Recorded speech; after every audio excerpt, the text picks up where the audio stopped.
Hi everybody. If you watched my last video, we left that video in 1964 when my grandmother, Opal, was systematically torturing her, torturing her husband. This is a Machiavellian takeover of his patriarchal authority. We're going to leave the Watermans in Tenino for now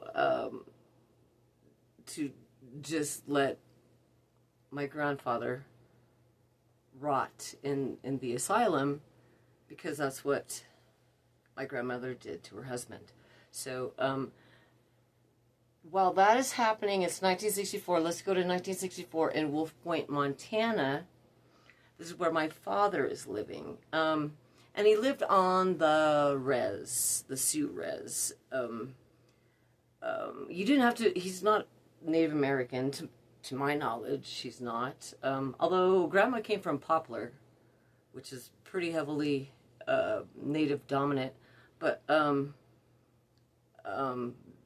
they allowed families who needed cheap rent to live on the res in the early 60s. They might still do it. I don't know. I haven't been there in ages. So my dad is, when my mom is 11 and 64, my dad is 13. And he's on the res. And there's a thing called res dogs. We're about to talk about my dad's dog named Sandy. There's a thing called res dogs, and I don't know if you've ever been to a reservation, but there's probably a lot of maybe stray dogs and things like that. Dogs that aren't particularly well cared for or owned by a particular person. They just sort of run around the property. And Sandy is a beautiful dog. She's a very obedient dog.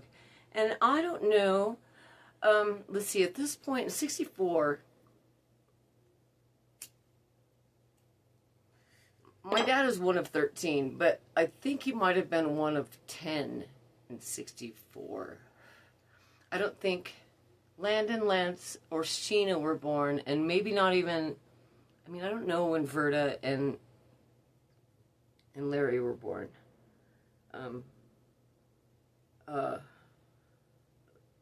I think probably Larry's just a little baby, and then, I don't know. He might have been one of 9. And then, his oldest sister, Joy, she was, pregnant and married at 14. So, I mean, she's not at home. Probably Lonnie's not at home. Maybe even Oni is not at home. So he would have been one of 7 or 8 kids.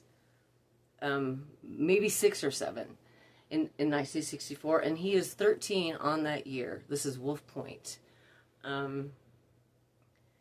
So I don't know how he got this dog, and I don't know how he befriended this dog. But probably with a res dog, all you really have to do is feed it. In order to, you know, gain some, you know, if you were 13 and you wanted a dog, you probably would just feed one of the strays, and that would be your dog. Their commitment level to you would probably vary based on how you treated it.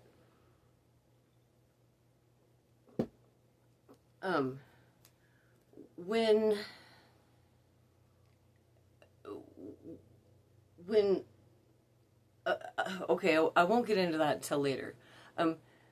This dog, Sandy, was so obedient to my father that he was able to, and I don't know this dog.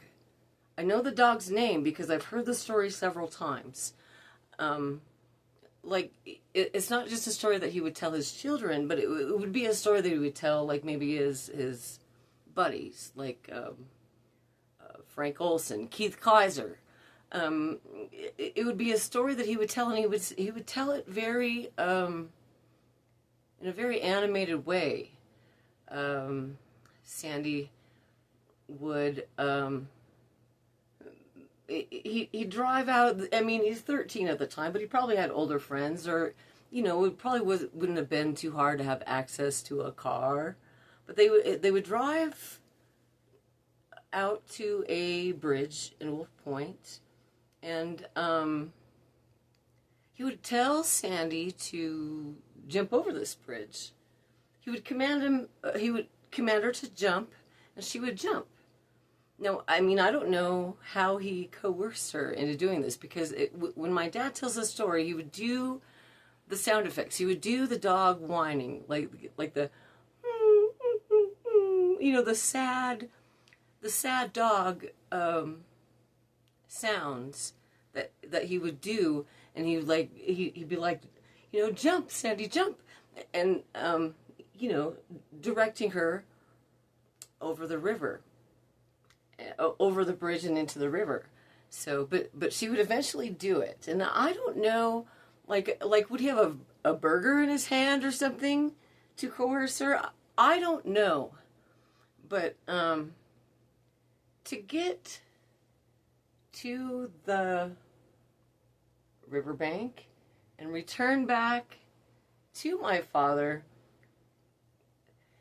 if you watch the Handline irrigation story, you know that my dad might promise something and then not deliver after you finish the task. So, I mean, I don't know if Sandy got this hamburger or not, but I did want to, I wanted to give you an illustration of this bridge. I guarantee that nobody watching this right now has ever been to Wolf Point, Montana, unless you're in my direct family, which I doubt my family gives a shit about this channel. So, unless you're in my immediate family, you've never been to Wolf Point, Montana. So I want to show you the bridge, and I want to show you the creek. It's not a creek, it's a river. So you can kind of see what my dad was asking this dog to do. And it's sort of, it's a little bit of an indictment on the patriarchy. When I tell stories from my childhood or about my family and things like that, this is always, it's either an indictment on feminism or it's an indictment on the patriarchy. I'm weighing out both sides equally here. So, oh shit.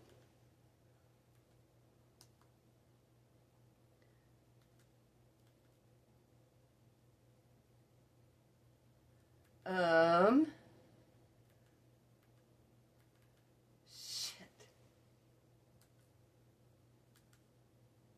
Here it is, right here.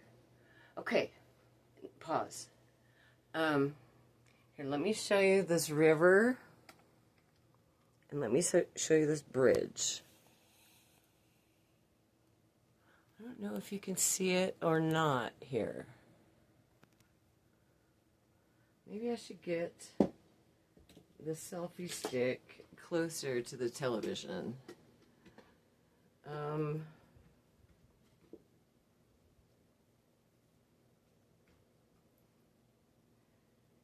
Okay, this is the largest Pennsylvania truss bridge in the state of Montana. It's sort of a big deal. There's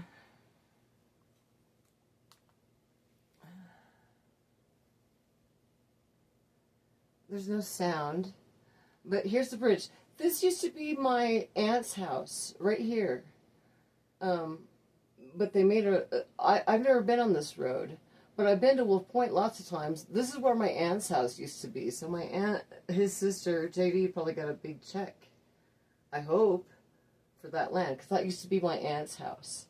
But Dad would park on this bridge, tell her to jump off of it. You can see this is about 30 feet from the bottom of the bridge to the water.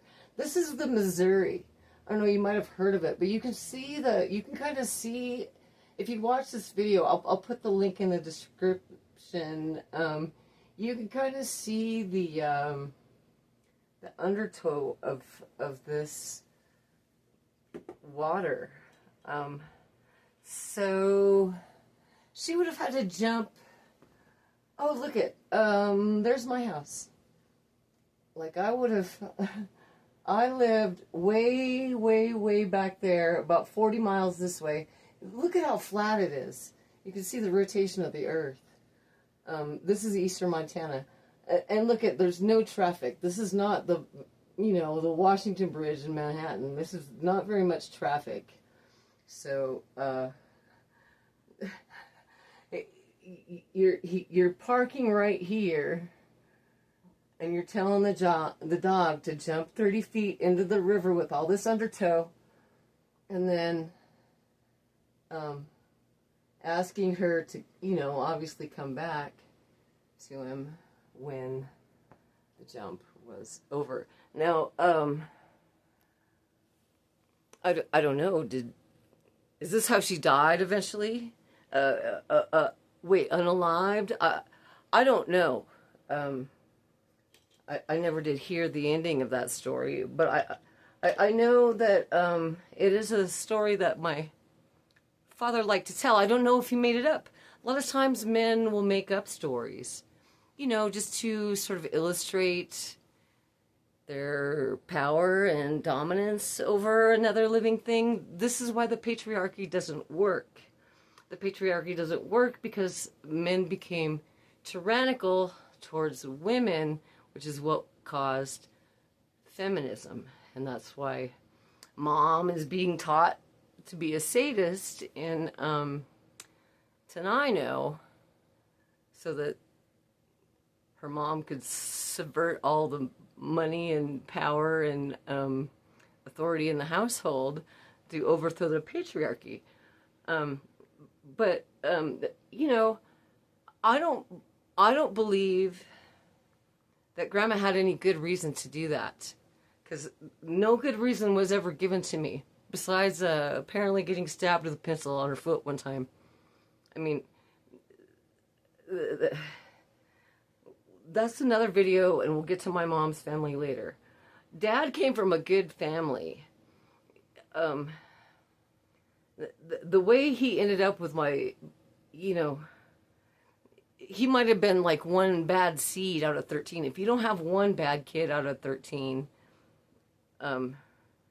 your luck is incredibly good. But that was a cruel thing, but it's sort of an illustration of the patriarchy, in that you're supposed to obey blindly, and especially women. Zara Mamdani is an incredibly capable and clever person. You're supposed to obey our husbands, or everybody blindly, but men will inevitably overuse this authority to our detriment. I learned very, very early that nothing my parents would tell me to do would be in my best interest. It would only be in theirs. So, I mean, that's just an illustration of that. I'm sorry about, you might have clicked on this video thinking that it was going to be a nice dog story, but it's probably not the poor dog. But, thank you for watching. This is just going to be a short little story. We'll get back to my poor, grandfather and my mom's lessons in authoritarian abuse of family members. We'll get to that one in a later video, but bye for now. I'll talk to you next time. Bye-bye.